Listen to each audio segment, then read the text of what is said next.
Hey, I hope your lunch is nice and warm. It's a new Sprint Ride Option podcast. Niners play the Raiders tomorrow. Jason Aponte, hit that music. Burp, burp. I'm Andrew Pasquini. I was just hoping you would hit play on the K Tronada album. Happy K Tronada Day to those who observe. Jason Aponte and I just freshly off of listening to the album. Very, very good. No less than what I expect from K Tronada. Very phenomenal album, but we are not here to talk K Tronada. We might talk K Tronada later. Later we could, but we got some Niner. You just want us to honestly 45 minutes on K Tronada? Let's do it. We can do it. The DC Dip and Twirl is getting you in here for the Raiders and 49ers preview, just so we can gush about this album that, kind of signals the end of summer. But, man, what a way to... I can't wait to be outside next weekend, and hear this album, at certain places and everything as well, too. And, you got my money now. I'm going to the concert, so... Hey, it's not anything different than we did before. Remember in off season a couple years ago, we did a Silk Sonic album review episode where I don't think we talked a single 49ers thing that episode, but we just talked Silk Sonic, and that might be one of my favorite episodes.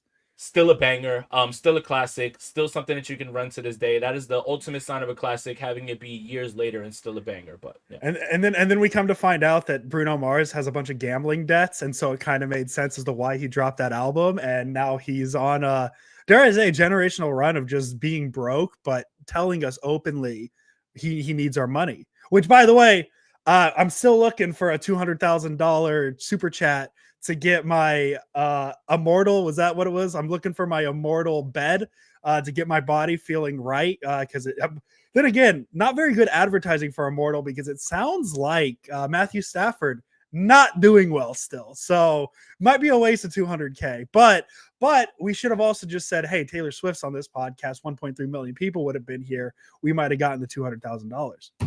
1.3 million, but I wouldn't have been here. Matt, thank you for watching the earlier episode that I just had with Dieter Kurtenbach. I hope so, man. Dieter, that was a great, that was a great discussion. It was very open, and Dieter's not shy about, his feelings about what to expect for this team. But yeah, he and look out for an article that should be dropping in about 2 hours, probably a little bit earlier than that has to deal with, like, the 49ers expectations, because Kyle Shanahan said some stuff on Sirius XM that really made a bunch of people lose their minds. You know what else I found out too, Andrew, from Dieter? What did you find out? God help us all, and I hadn't looked this far. Next week, the 49ers are going to play the Chargers, and the discourse that entire week is going to be sickening. Oh, my God. Yeah. Oh, man. I didn't even put that together, Jason Aponte. Me neither. Which one? Is it going to be the Harbaugh, or is it going to be the Trey Lance? Like, what is it? It's going to be capital B, capital O, capital A, capital F, both. And I am not looking forward to that week at all. We can have fun. We're going to have fun with it. I know. Listen, I know if anything, I know Jason Aponte's Sprint Right Option podcast is going to have a lot of fun with those narratives. Always. So I'm actually kind of excited. Jason, there's a lot of things we could touch on entering this Raiders preseason game. Why don't you start with injuries? You want? No way. There's injuries. I'm shocked. The Niners have injuries. Yeah, the Niners have injuries. Jason Aponte. It's not great. I think the Niners, my first, the big injury to me, Niners got to tell the rookie defensive lineman to stop hyperextending their knees. Well, if they stretched a little bit more, I think that would stop people from rolling up behind them. I saw the word static stretching entirely too many times yesterday. Too many times. If someone can legitimately explain to me the difference between the two, and there has been, Crocky was able to do it. People who have actually played some level of sports have been able to do it. But the idea that stretching is going to stop hyperextended knees and guys getting rolled up on, shoulder injuries, Ben Barch's elbow, I talked about it last night with my own show, and I'll reiterate it here for anybody who didn't get a chance to see it. Stretching, I think we would be talking about hamstrings, calves, soft tissues, right? That's what that would be for. There's no stretches to stop a hyperextended knee or a guy getting rolled up on. And I assume you're talking about now CJ West, who has the same hyperextension apparently as Michael Williams, as Kyle Shanahan reported after practice. Do we want to start? I can get up. I could start giving a little a stretch here and there. Did you stretch? Because I haven't stretched. I haven't stretched yet. Do we need to stretch? No, touch your toes, Jason Aponte. That's a far reach for you, though. No, man. Yeah, it really is. But did you stretch? Because I don't want you to hyperextend your knee. You know what? I am not stretched. I'm actually a notorious not stretcher. Unstretcher. I have softball playoffs tonight. I'm probably gonna give a good one of like ease and just be Man, like, I'm yeah, ready. I'm locked in. I'm Yep. locked in. I've never, knock on wood, I've never been injured like that. So maybe the Niners need to hire me as their static stretcher, and I'll just give them one of these guys, and they're good to go. You know, it just I think you know what it is, and to stay on the injury thing is it's a multitude of things, and there's multiple ways to look at this, but many people, and I'm not talking about the people that are watching or anything like that, many people need one thing to blame. They need one Yes. thing to fix, right? Yes. This is how you fix it. No, a few things are true. You know, maybe they need to stretch a little bit more to stop the soft tissue stuff. Maybe their strength and conditioning coach can do something else. Maybe they need to stop investing in players with checkered injury paths. Like all of these things have something to do with it. Like when Isaac Guerendo's hurt again after he's been hurt his entire college career, you can't turn around and look at me and say, wow, that was a shock. No, that's absolutely his MO. When Ricky Pearsall's hamstring is a little bulky because that's what he dealt with in college, you can't sit there and say, oh, wow, this is new. Like these things, all of those things mixed together. It's not one thing. It's all of these things together. But instead of it being a earnest discussion about all of these things and why the 49ers have to own their own piece of blame in this by who they're investing their draft capital and their free agency money into, it's all of these things. It's not one thing, right? Like you need to be able to contextualize everything and put it all together. And there's no clear answer as to why this is happening. It's not practice length. No. It's not the stretching. It's a multitude of all these things. And unfortunately, now we're at the point where CJ West and Michael Williams get rolled up on. They both have the same thing. The one thing that scares me a little bit more, and I'll pass it back to you. When I hear Nick Bosa neck soreness, that scares the shit out of me, man. That was I didn't want to overreact to that because I don't want to be an overreactor to camp injuries, but the fact that Nick Bosa has already had to kind of take so many days off, like last week I think he missed 3 practices, never really found out about what it was, but then yesterday he misses practice with neck soreness. That doesn't make me feel good, especially and I appreciate the Niners being very cautious with Nick Bosa in this sense because Yeah, wrap him up for week 1. if Nick Bosa gets hurt, like it's a wrap. It's a wrap because there is nobody on that defensive line. So that one I don't want to overreact to yet because it is soreness, right? That's what it is. It's soreness, and that's I know, Jason, we kind of make jokes about we can't really trust what Kyle Shanahan says regarding injuries, but again, that's all we have, and I want to believe it's soreness, but the frequency he is missing practices at, it's a little concerning. I'm not going to lose sleep over it. But if we get to week 1 and we're still talking about, yeah, Bosa missed Tuesday's practice because of soreness. He missed Wednesday's practice because of soreness.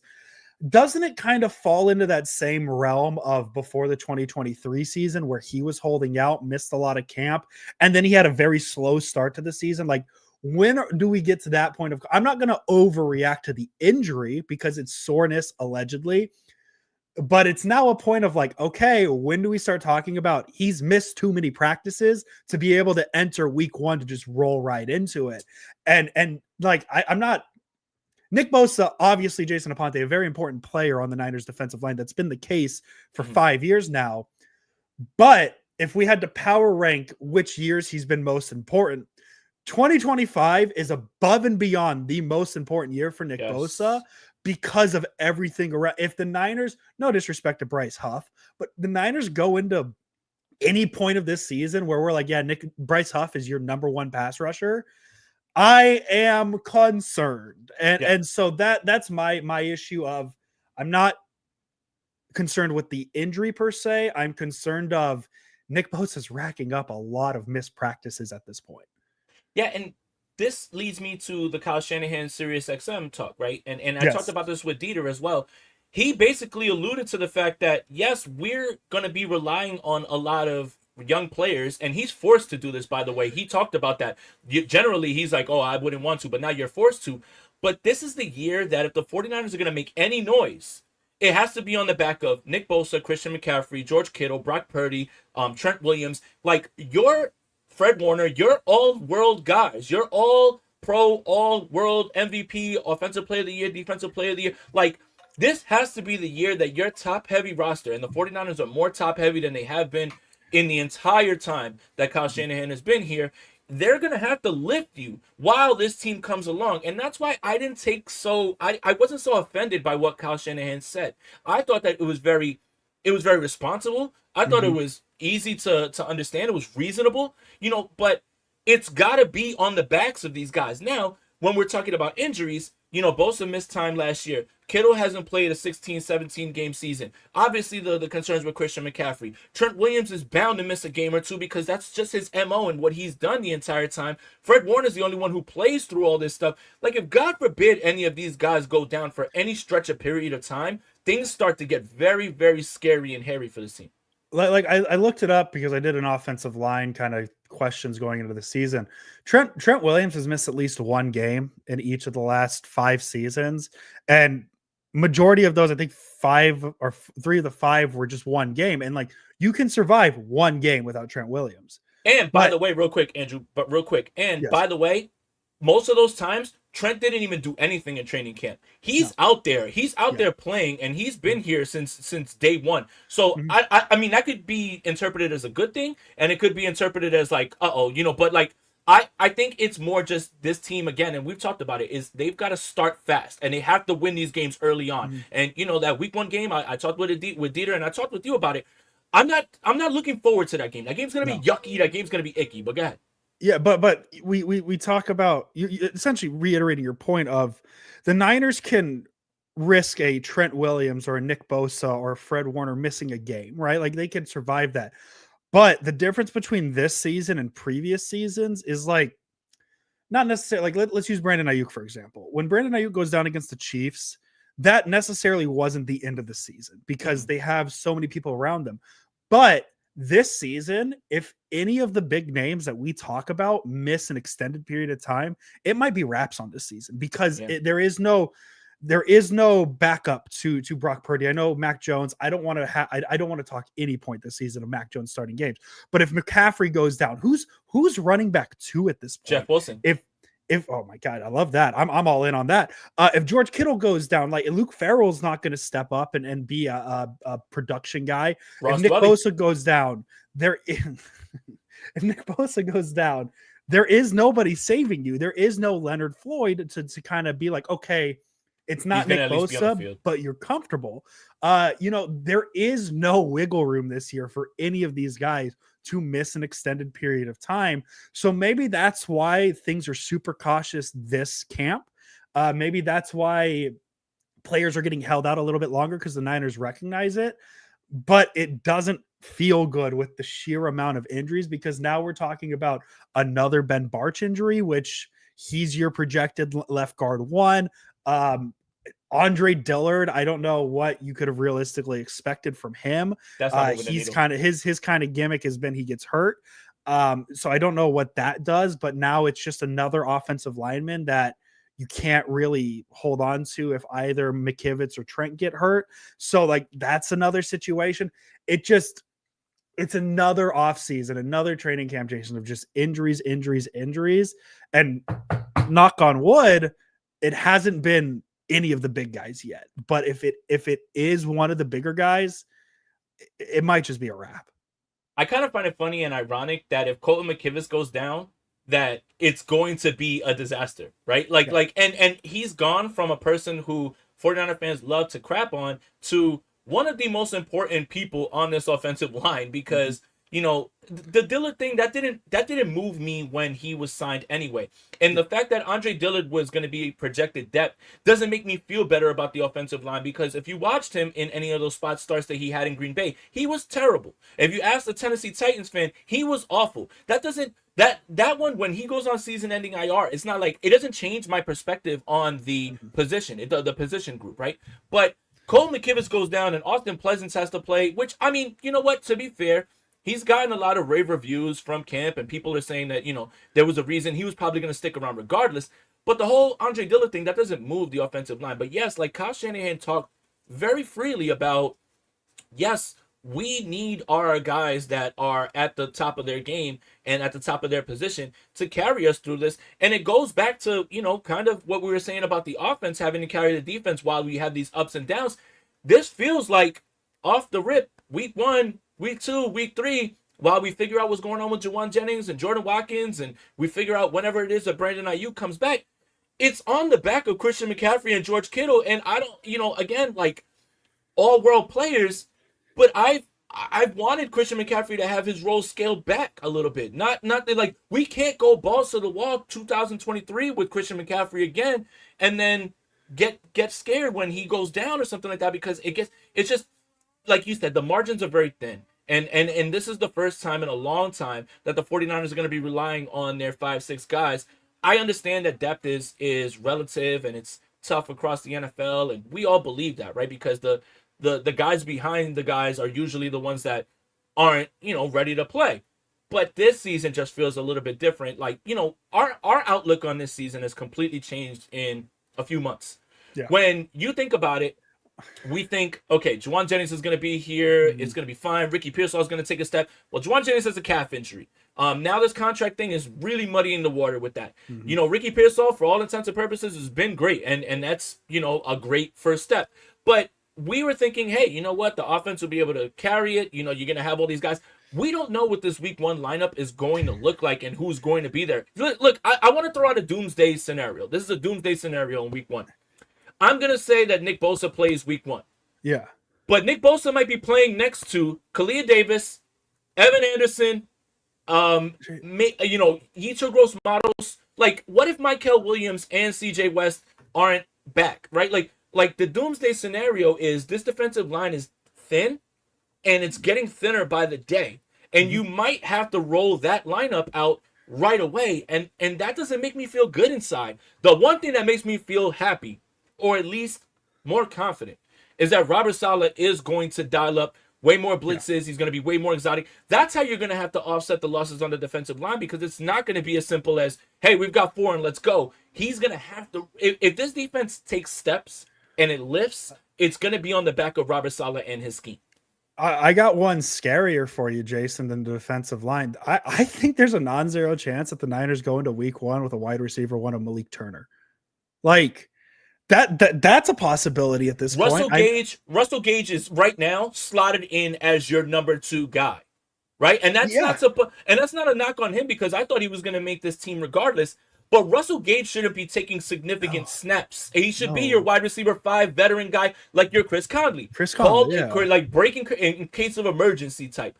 Russell Gage could possibly be the person, while they run Pearsall at X, could be the person that's right up next to him, because Kyle loves his veterans.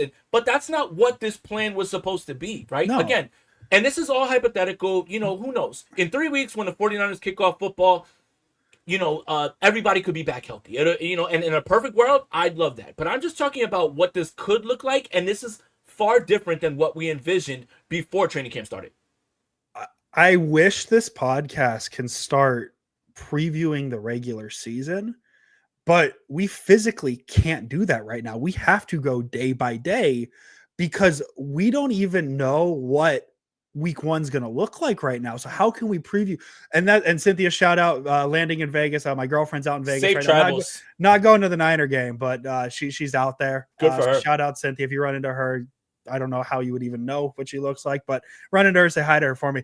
But it's just this thing of like, how can I worry about Seattle right now when I don't even know what the Niners lineup is looking like for Vegas tomorrow, dude? Yeah. Like who's playing? I know there's players that we're kind of excited for, like Sebastian Valdez, who got a lot of attention in Denver, but no disrespect to Sebastian Valdez, if he's on the starting defensive line week 1 because of injuries, it's a problem.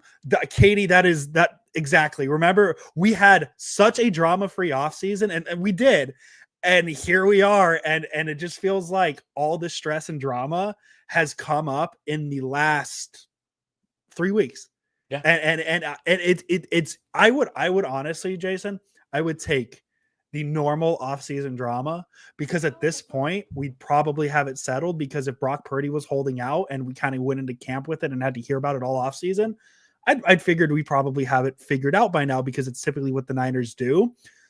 But now it's just, I don't think, if you had to draw up an all 22 of who are the Niners starting 11 on offense and who are the Niners starting 11 on defense for week 1 right now, I think that's a physically impossible task because you don't know the status of anybody. Like is Juwan Jennings even going to be on the Niners week 1? Because it sounds like that contract situation.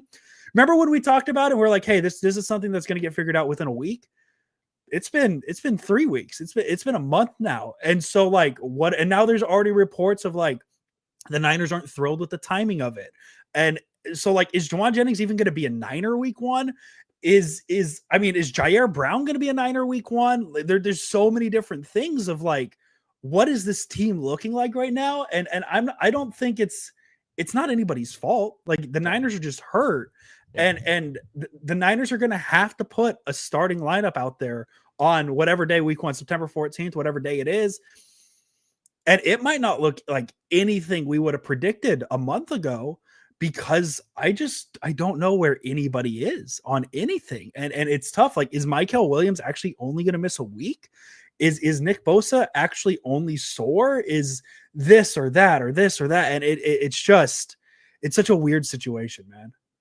Well, we're going to find out in a little bit after the walkthrough what it looks like with the starters. You know, Kyle Shanahan said that he'd like to play some of his starters. Again, the way that teams are going about this preseason is different across the board for everybody. Some people are going to be playing their people all preseason. Obviously, those are the teams that are trying to figure out what they have. Like, for instance, I wouldn't be shocked if the Jets play Justin Fields and their guys, you know, a bunch because they just want to get him going. Some teams are going to take it lackadaisical and say, listen, we know what we have. We're good. We're ready to go. The 49ers kind of fall in that middle area right now because they have to get the ball rolling because they can't afford to come out and be sluggish. We can't be here week 3, week 4 talking about, oh, they're getting close to turning it on. They're about to turn the corner. You know, no. You've got to start early and start fast, right? You've got to have a 2019, 2023 type of start. I'm not saying that you have to win every single game, but your offense has to be rolling. How do you do that? You've got to get them game reps. So, for instance, last year, and Andrew, you can correct me if I'm wrong. Last year, I believe the first game of the preseason was against the Raiders, right? And Brock Purdy started. And so did Deebo Samuel. Turn it down. And they started Deebo Samuel. And that was a little bit different, right? Because back in my day, and I'm going to be old man yelling at a cloud, you had 4 preseason games. Generally, week 3 is your dress rehearsal. Week 4 is you're just trying to figure out who the rest of the 53 is going to be.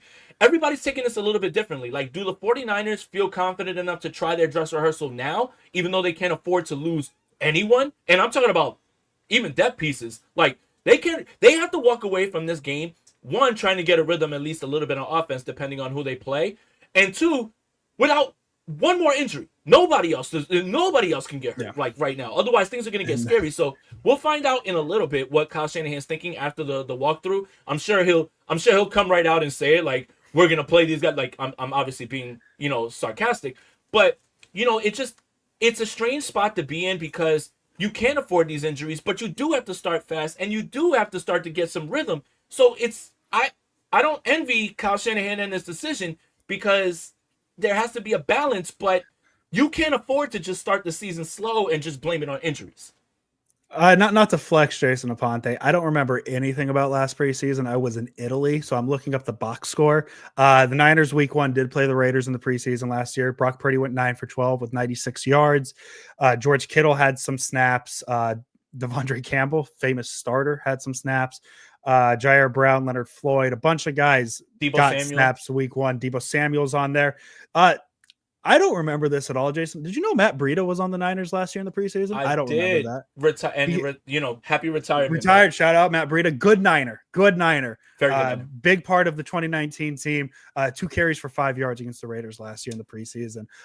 So like this is a totally different philosophy where last year starters were playing in week 1 of the preseason. And this year, between a combination of injuries and just not playing, the Niners barely had any starters out there.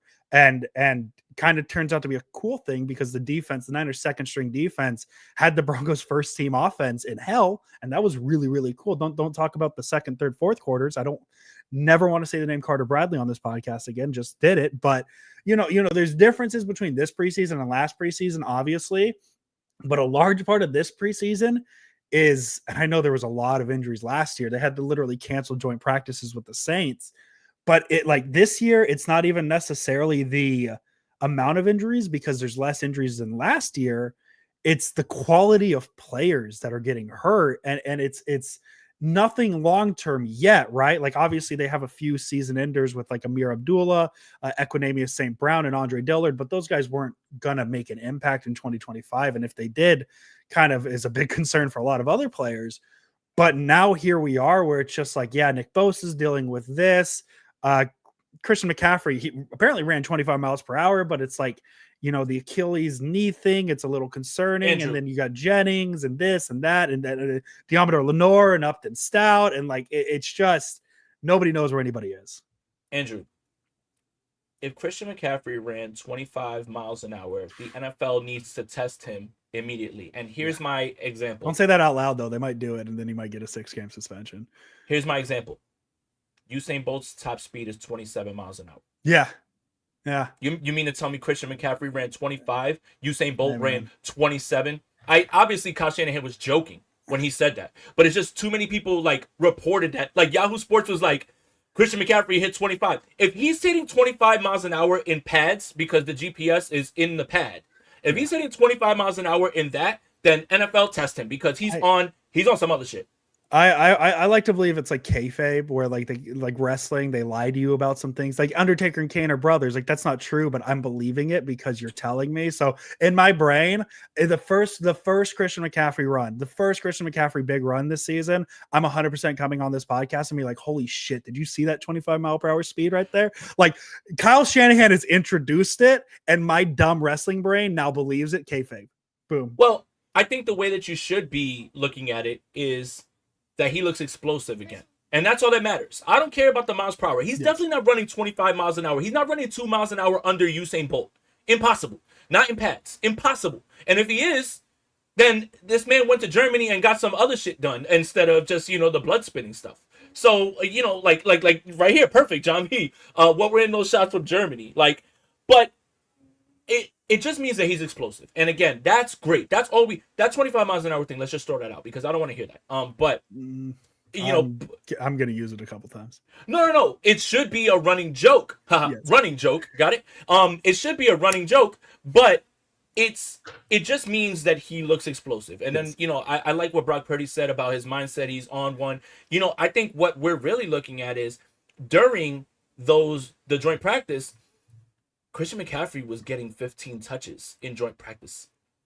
Buckle up in 2025 because you're getting 2023 usage from Christian McCaffrey. Now, whether you determine that being good or bad, it's great if you're a fantasy football player. It makes me feel warm and fuzzy inside, but how long does that actually last? So I think when you're looking at the state of this offense, when you're looking at the wide receiver group and what this is going to be the Christian McCaffrey, George Kittle, Ricky Pearsall show, like Dieter said. And if you're playing fantasy football, I want 1, 2, all 3 of those guys on my team because volume is king. Where you, not to break off into fantasy talk, where are you taking McCaffrey? If you had if whatever pick you had, what would the first pick that Jason Aponte can draw out of a hat and be like, that is where I am comfortable taking Christian McCaffrey?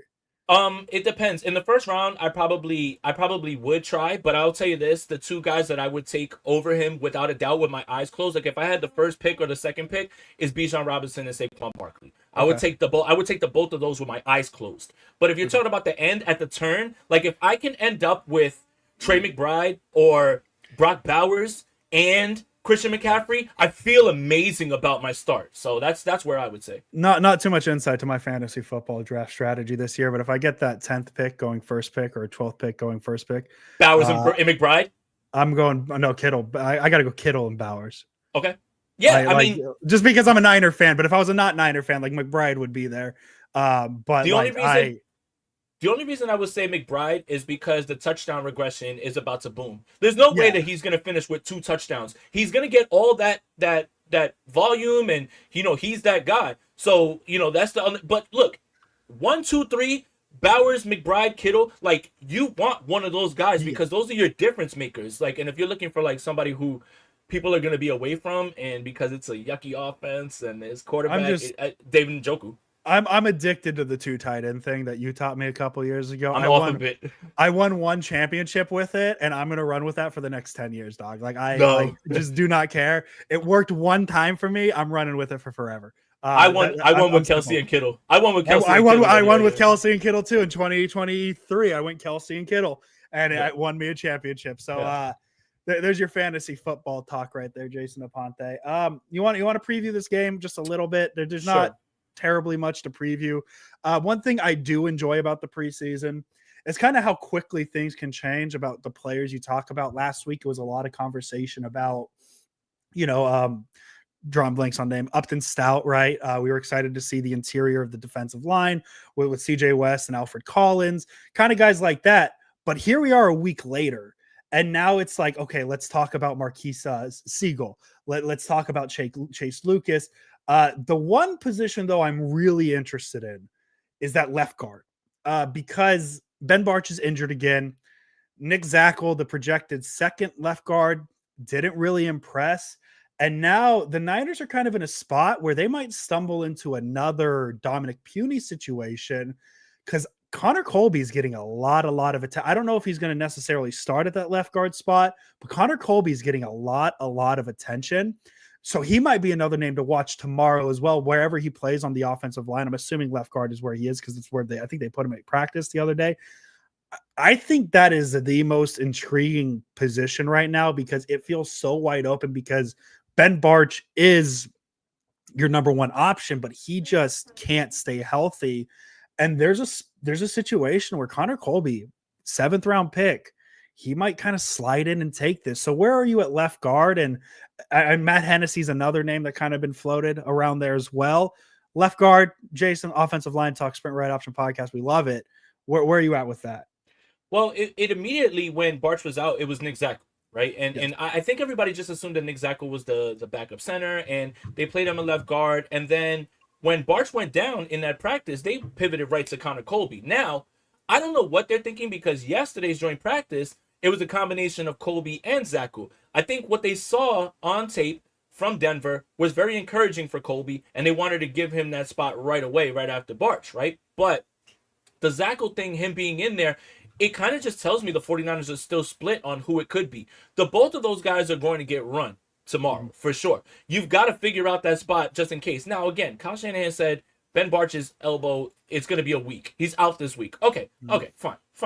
Because he's been the left guard, the starting left guard. And when he is healthy, he will be the starting left guard. They are 100%. When Chris Forrester likes you, ask Jake Brendel, you're not going anywhere, pal. So, like, he's going to be there. But it is going to be interesting to watch those two split because if this injury does linger on a little bit more, the both of them have an opportunity and they're going to have to step into it right away. Now, the reason that I'm not as worried about this if either of the two start is because Colby was very good in college as well, but Trent Williams is right next to you.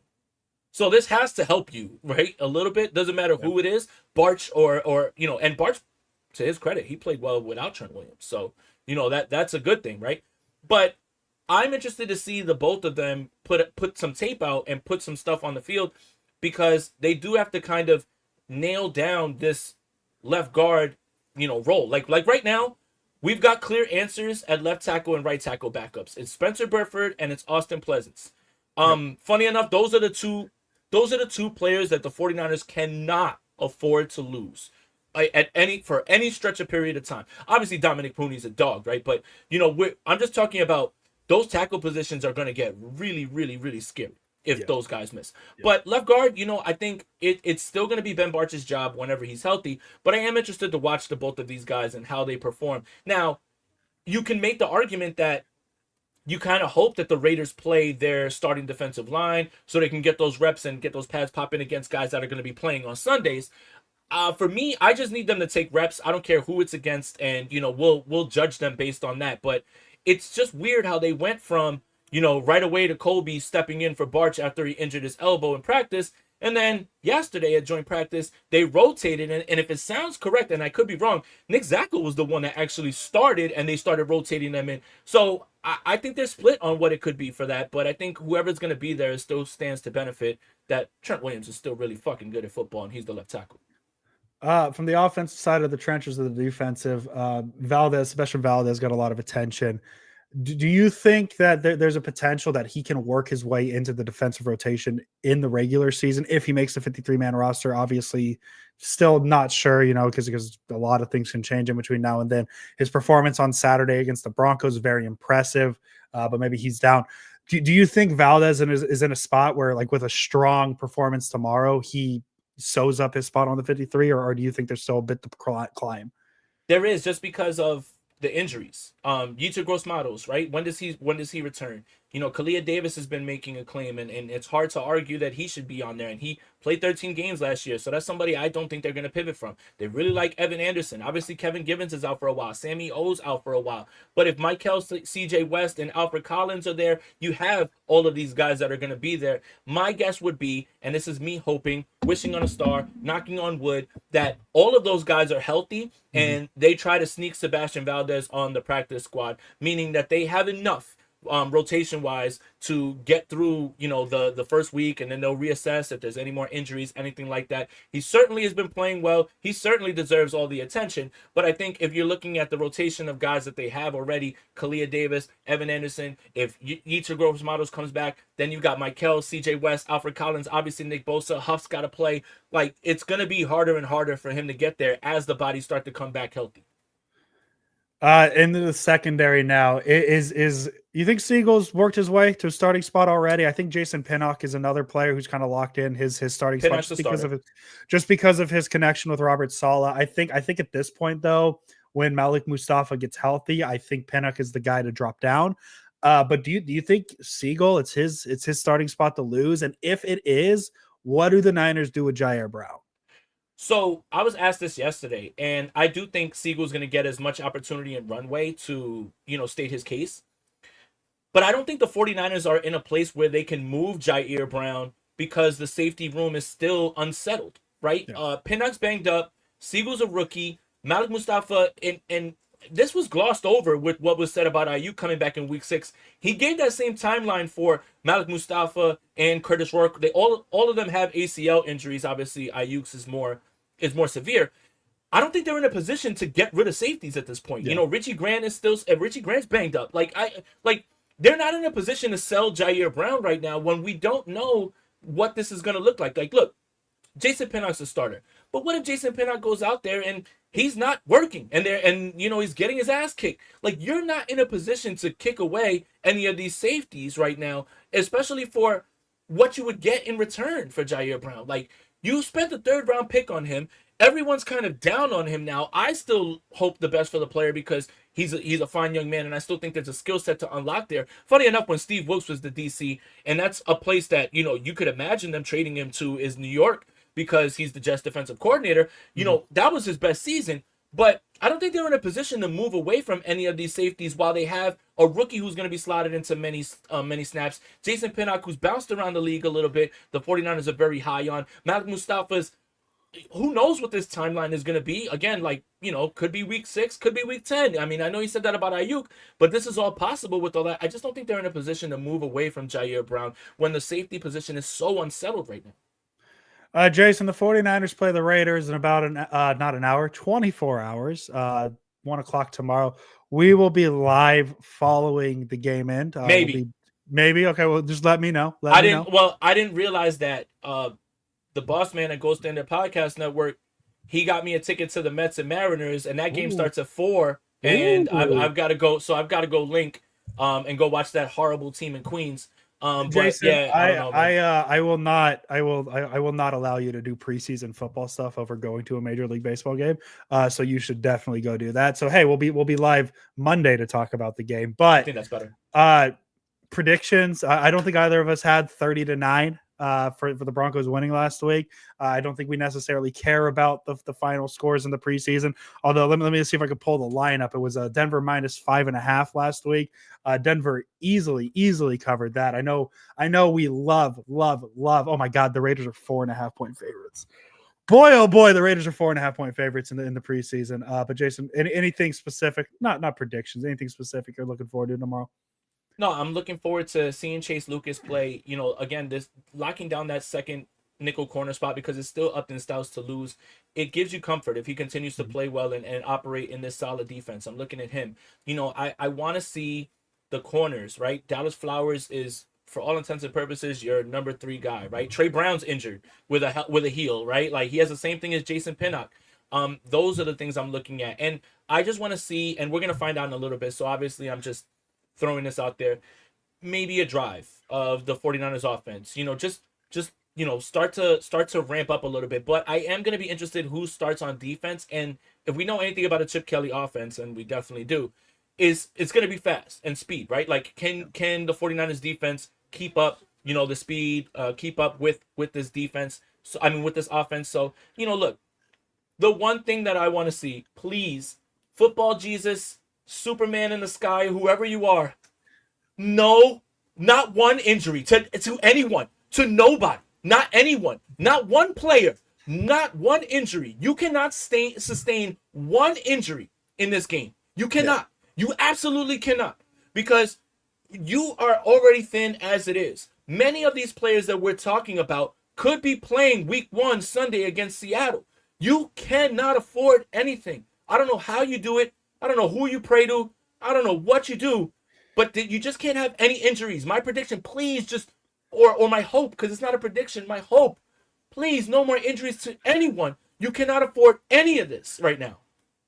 I think you touched on it. I think my most excited thing is even if it's just a drive, just seeing 13 out there, seeing Brock Purdy. It's kind of the first indication that we're back, that the starting quarterback of the San Francisco 49ers is going to get some reps. I'm excited to see the number 1 offense.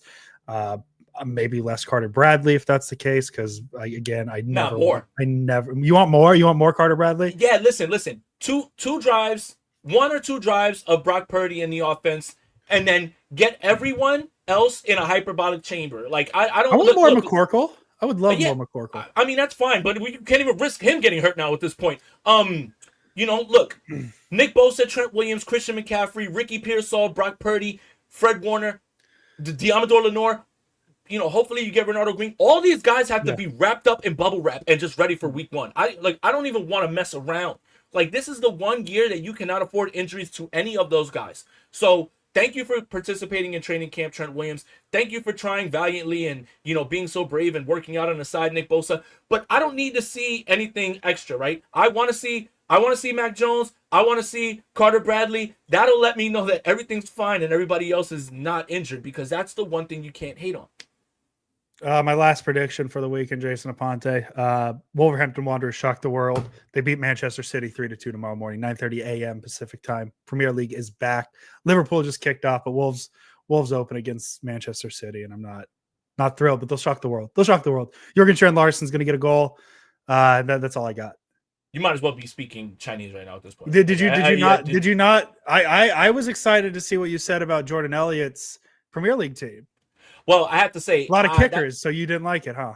Well, I've seen one soccer fantasy draft, and I've got to say, by far, that was the shittiest soccer team I've ever seen in my life. Worst, Jordan, the worst team ever. Yeah, no, that's an inside joke for our group chat, because Rich Madrid will post like his fantasy team, and I'll be like, look, I got to be honest, I've seen a lot of fantasy drafts. I was like, this is by far the shittiest team I've ever seen. And he'll text me on the side like, really, man? And I'll be like, shut up, man. I'm just playing with you. Like, shut up, Rich. We love you.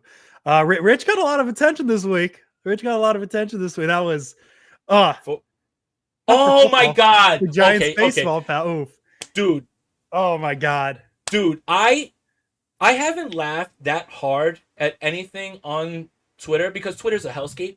Yes. I haven't laughed that hard at anything in such a long time. So to set the scene, I was sitting in a local bar just having a beer before I was about to go home. And I open up Twitter, and the Giants NBC Sports, account tweets nothing to smile about. And it's a picture of Rich Madrid in a Giants hat and in that stone face that he usually has, and I absolutely lose it. And I'm laughing so hard in this bar that people are looking at me like I'm insane. And then the real stuff that happened, dude, so fucking good, dude. Oh my god, man. 10 out of 10. You can't beat it. And I and I'm in the bar laughing because I'm in the group chat. I'm in the NBC Sports group chat, and dude, it just gets funnier and funnier. And then reading everyone's comments because people are like, "No way, man!" Like that's all I could say, dude. I just laughed and laughed and laughed. So, you know what, man? Twitter's fun 15% of the time. This was the 15% of the time. Holy shit, man, that's hilarious. Giants baseball has been the most miserable experience for the past month. But this single-handedly made Bob Melvin out. We need to get him gone. I never want to see him manage my baseball team again. But I am so happy that we got this just piece of art. And I saw it and I just assumed somebody was being cheeky. And then I saw the account that tweeted it, and I was like, "Oh my god!" I know exactly who did it. I know exactly who did that, and I don't think it takes rocket science to know who did that. You guys can put the pieces together. I think you can put it together. Which NBC employee do you believe would repurpose a Rich Madrid picture for a meme? Like you don't have to go too far into the rabbit hole, but I think we know who did this. Just an all time. We had multiple group chats, Jason, just being like, "What is going on?" And it was, dude. Man, miserable baseball team, but good memes. Let's talk about elite nights on Twitter. Now, for the 49ers, what would those be? Third pick trade. The trade up to 3. That was an electric day. That was an electric week. NFC Championship game comeback. NFC Championship game against the Lions. That's an electric time. Trent Williams announcing that he's coming back. That was an electric time. This is up there. Like, this is up there, even though it has nothing to do with the 49ers. It's a multiverse thing. It is a 49ers thing wrapped in a taco that's a Giants thing that's in a KFC.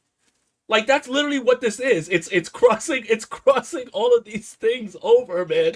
It just, worlds are colliding. Hey, man, KFC's bringing back those potato wedges, man. Hey, and if they bring back those honey barbecue wings, now we're talking. And I'm not a big KFC fan. It's always I'm not a big KFC guy, but it's always Popeyes over KFC. But I'm a sucker for potato wedges. Yeah, but oh my god, man, what a time! That's one. Look, while it says nothing to smile about, that gave me so much to smile and laugh about, man. Yeah.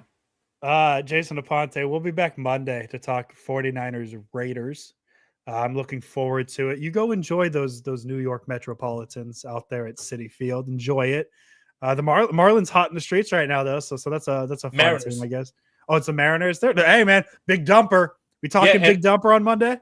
And Rob Stas Guerrera is a huge Mariners fan. That's why he's making his way. He's making his way to. He's making the trip. Yes, so he's the reason I'm going. He's bringing his son. We're gonna meet for the first time in real life. And I do have a Ken Griffey shirt that I will wear to support the Seattle Mariners. I do. Hell yeah. We love it. All right, Jason Aponte. We'll be back Monday. 49ers, Raiders. Jason Aponte, as always. Let's go Niners. Let's go Kate Trinata. Let's go Niners. Let's go Kate Trinatas. Up the fucking Wolves. Hit the music.